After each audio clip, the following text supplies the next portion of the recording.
My mother-in-law smiled at my daughter, then pulled her hand back and said, "Oh no, not you, Emily. Maybe next time, if you behave better." No gift, no bracelet, just a cold dismissal in a room full of kids flashing gold. My 7-year-old Emily looked up at me, clutching her bunny, whispering, "Mommy, did I do something bad?" That was the moment my blood turned to fire. I almost walked out, but what happened next changed everything. Before I tell you how my husband shattered decades of silence, that day hit like, and tell me in the comments if you've ever watched someone you love be treated like they don't belong. Your words remind me I'm not alone.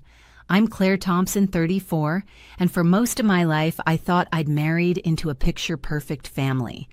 My husband Mark works in construction management, steady, reliable, the kind of man who never leaves a project unfinished. I work in an office downtown, juggling spreadsheets by day and bedtime stories by night. Together we raise Emily, our 7-year-old, the brightest little soul I know.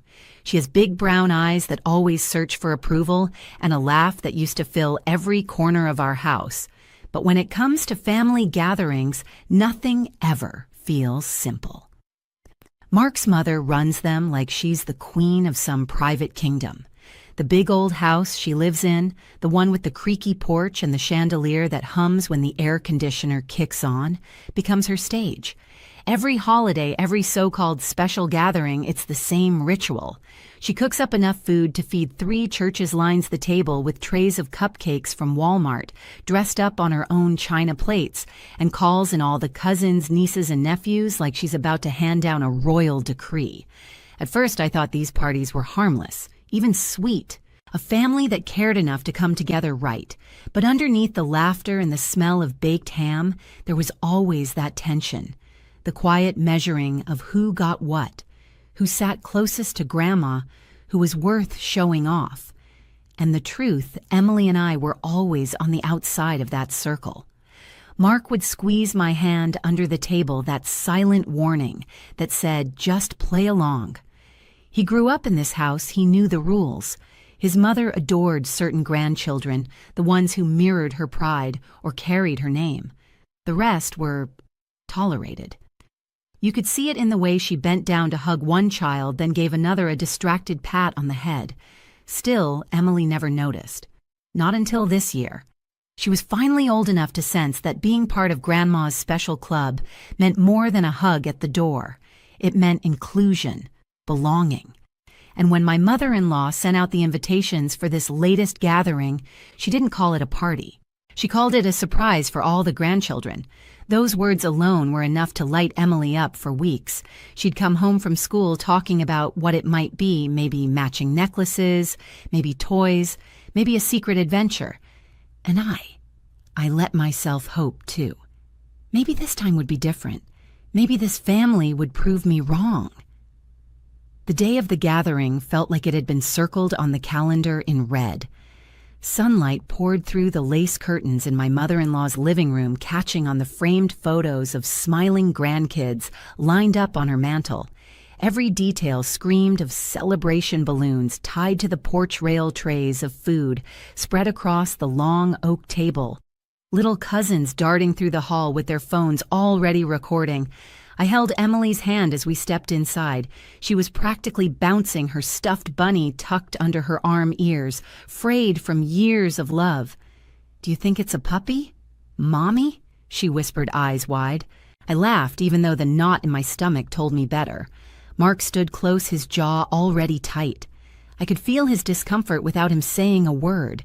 He knew better than anyone how quickly these parties turned from warm to cruel. He'd lived it as a boy, being the one overlooked, the one who watched other kids unwrapping shiny things, while he pretended not to care. Still, we stayed. That's what you do. When it's family, you sit on couches that aren't yours, you smile politely, and you pray no one notices the cracks. My mother-in-law entered like a performer making her grand debut. She carried a stack of small velvet boxes in her arms, each one identical and perfect. Gasps spread across the room. The whispers started bracelets, maybe jewelry. The cousins leaned forward, eyes sparkling. Phones lifted higher. She opened the first box and handed it to my nephew, a delicate gold bracelet with his initials engraved. So precious, she cooed, kissing his cheek. Another box, another bracelet, another round of squeals. The line of children seemed endless, each one walking away with their prize, their place secured. I felt Emily's grip on my arm tighten. She sat up straighter, pressing her bunny against her chest, waiting. Her turn was coming. She believed it with all her heart, and that's when it happened. My mother-in-law reached the last box. She paused, glanced at Emily, then pulled her hand back as if the gift itself might burn her. Her smile turned sharp. "Oh no, not you, Emily. Maybe next time, if you behave better." The words sliced through the air, cameras lowered. The kids shifted uneasily. Emily's lips parted, trembling. She looked at me, eyes brimming, and whispered so soft it broke me in half. "Mommy, did I do something bad?" That was the turning point. My blood surged hot. I wanted to grab her hand, to march us out the door and slam it behind us. But Mark caught my arm before I could rise. His voice was low, controlled, but it carried a weight I'd never heard before. "Wait," he whispered. "Just wait." The chatter around us stumbled forward, forced and hollow. Parents murmured, trying to distract their kids. But the air in that room had changed. I could feel it. Mark disappeared up the stairs, leaving me clutching Emily, my heart hammering. I didn't know what he was planning, but I knew one thing: this was no longer just a family gathering. Something was about to break wide open. I sat frozen on that sofa, Emily pressed into my side like she was trying to disappear into me. The bracelet boxes were gone now, dangling from the wrists of every other child in the room. Their parents forced smiles, snapping pictures with stiff voices, pretending everything was still festive. But no one looked at us. No one dared. Emily's little fingers dug into my arm. Her stuffed bunny's worn ears brushed against my elbow. She hadn't spoken another word since whispering that question. Did I do something bad? My chest felt crushed under the weight of it. I wanted to stand, to grab her hand, walk out of that house, slam the door behind us, and never look back. I shifted forward, ready to move, when Mark's hand caught my wrist. "Wait," he whispered, his voice sharp enough to cut glass. "Mark." I started, but his eyes locked on mine with an intensity that stopped me cold. I saw something there I hadn't seen in years. Not resignation, not fear, but resolve. He stood up slowly, shoulders squared, fists still clenched. Without another word, he turned and walked toward the staircase. The room barely noticed my mother-in-law was fussing over the cousins, adjusting bracelets, demanding they hold up their wrists for photos. The adults murmured shallow compliments. Laughter rose and died in the same breath. But I noticed. I tracked every step Mark took up those stairs, my heart hammering so loud I thought people might hear it. 10 long minutes passed, 10 minutes of me sitting stiff on that sofa, Emily's cheek buried in my side, my throat burning from unshed tears. Every second stretched like an hour. Around us, the party clattered forward, but the air felt poisoned heavy. Even the chandelier's faint hum seemed louder than the fake laughter. Then I heard it: footsteps. Deliberate, slow. Mark appeared at the top of the staircase, a small wooden box in his hands. Not flashy, not decorated, just plain dark wood worn at the corners. I had never seen it before. His face gave nothing away, but the energy rolling off him was undeniable. Conversations faltered as he descended. Phones lowered. Even the children went still, their new bracelets forgotten. My mother-in-law finally turned, eyes narrowing at the sight of her son carrying that box. He didn't look at anyone else. He walked straight to her, his steps steady, his grip firm around the box. "Mom," he said, his voice low but cutting through the silence like thunder, "do you remember Dad's pocket watch?" Her expression flickered just for a second. Of course. Why, Mark didn't answer her. Not yet. He set the box on the coffee table, opened the lid, and inside lay a gleaming gold watch. The very one his father had worn every single day until the day he died.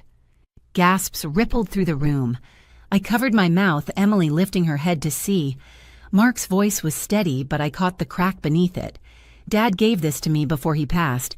He told me to give it to someone who deserves it, someone who understands family, and then he turned. Not to me, not to his mother, to Emily. Her eyes widened, lips parting in disbelief. For me, she whispered. Mark knelt down right there in front of everyone. Yes, sweetheart. For you, because you do deserve it, because you are part of this family, because no one will ever make you feel like you're not. Tears spilled down her cheeks. My own vision blurred. The room had gone silent, but it was the kind of silence that trembles before it breaks, and I knew the counterattack had begun. Mark's words didn't just hang in the air, they detonated.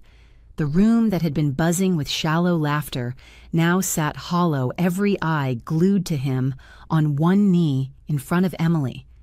My daughter's tiny hands trembled as she clutched the watch like it was made of starlight. Across the room, my mother-in-law's face hardened. She forced a brittle smile, the kind you paste on when the mask is slipping. Mark, she said, voice tight. That's not appropriate. It's an heirloom. It's meant for someone who understands family. Mark cut in, his voice rising above hers. He stood slowly, towering over her, the wooden box still open on the table, the truth gleaming inside it. Dad trusted me to decide, and I just did. Gasps fluttered again. My sister-in-law's phone, halfway lifted to snap a picture, froze mid-air. The cousins shifted uneasily, bracelets jangling. I felt my breath catch. For years, Mark had bitten his tongue at these gatherings, letting his mother orchestrate her pageants of favoritism, never once stepping out of line. But this time he was done. His mother's eyes darted around, searching for support. "You're overreacting," she hissed, the smile dropping. "It was just a playful moment. Emily will get something next time." Emily's shoulders slumped, her small voice breaking. "But Grandma, why not me this time?" Every adult winced. The words of a child had done what none of us dared, shoved the cruelty into the light. Mark's fists tightened. "Don't you dare put that weight on her shoulders.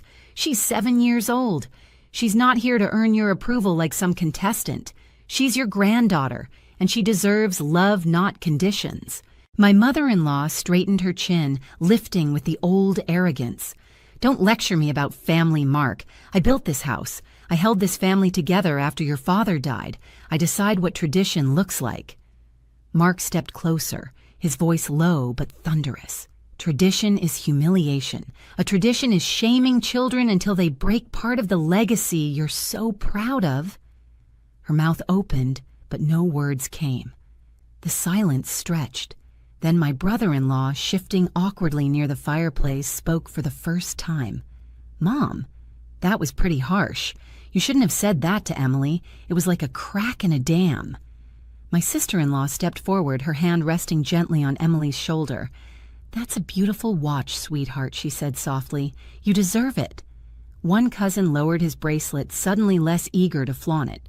Another kid murmured, "Why didn't Grandma give her one too?" Parents exchanged uneasy looks, the perfect facade collapsing piece by piece. Mark turned back to his mother, his voice steady, now controlled. "This ends here. You will not make my daughter feel like she's less than.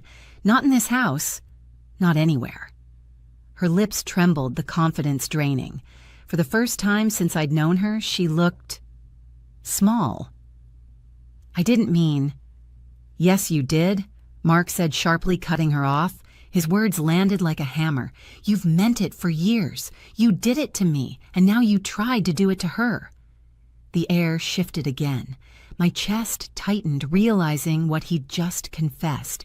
He wasn't only standing up for Emily, he was facing his own ghosts. Emily looked up at him, eyes wide. "Daddy, she hurt you too." Mark knelt again this time, not with the watch, but with his truth. His voice cracked raw. "Yeah, baby, she did. She made me feel like I didn't matter. But I promised myself, if I ever had a child, I'd never let it happen again. And today, I kept that promise." The room went deathly quiet. Even the chandelier seemed to stop humming. My mother-in-law's hands shook as she clutched the armrest of her chair. Her power, built on years of control and selective affection, was unraveling in front of everyone. Finally, she whispered almost to herself, "I was just trying to be fair." Fairmark's laugh was bitter. "You lined up children like trophies, handed out gold like a game show host, and then told a 7-year-old she wasn't worthy. That's not fairness. That's cruelty dressed up as tradition. No one defended her. Not this time." Emily's tears slowed her tiny fingers running over the smooth curve of the watch. She leaned against Mark, whispering, "Thank you, Daddy." I swallowed hard, blinking through my own tears. This wasn't just about a bracelet. It was about generations of silence shattering in one night. Mark stood tall, his arm around Emily. "We're leaving," he said firmly. "And when you think back on tonight, remember this love isn't a prize you dangle in front of children. It's what you give freely, or it means nothing at all." We moved toward the door. My heels clicked against the hardwood, the sound echoing through the stunned room. My mother-in-law remained seated, her eyes glossy, her lips pressed into a thin, defeated line. Behind us, murmurs rose, hushed voices, nervous glances, people finally acknowledging what they'd all seen but never spoken. The screen door creaked as we stepped onto the porch. The summer night air wrapped around us, cool and liberating. Emily clutched the watch, holding it to her chest like a shield. Mark's hand found mine, squeezing tight. And for the first time in years, I felt it too, the weight of the cycle breaking. The car ride home was quiet, the kind of silence that settles after a storm. Emily sat in the back seat, her head tilted against the window, the gold watch cradled in her hands. The streetlights flickered across her sleeping face, catching on the tear tracks that had finally dried. Mark drove with both hands gripping the wheel, his knuckles pale. I could see the tension in his jaw, the way his chest rose and fell too quickly. Finally, he exhaled. "I couldn't let her go through it, Claire. Not what I went through. Not again." I reached across the console, resting my hand on his arm. "You didn't just protect her," I whispered. "You protected the boy you used to be."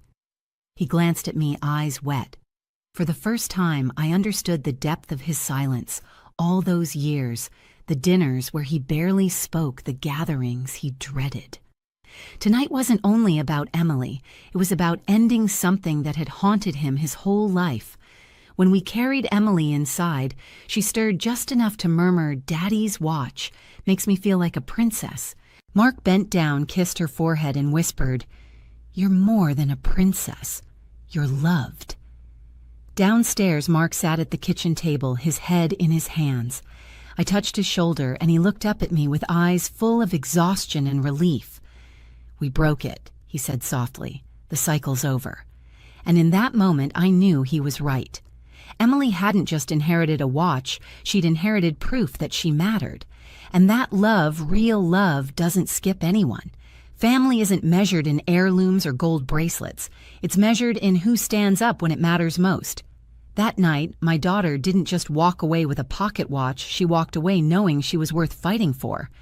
And Mark, he finally silenced the voice that had told him since childhood he wasn't enough. If you've ever seen someone you love treated as less than, you know how deep the scars can run. But you also know the power of saying enough. If this story hit you, share it in the comments, subscribe, and stick around because the next story might be the one you need.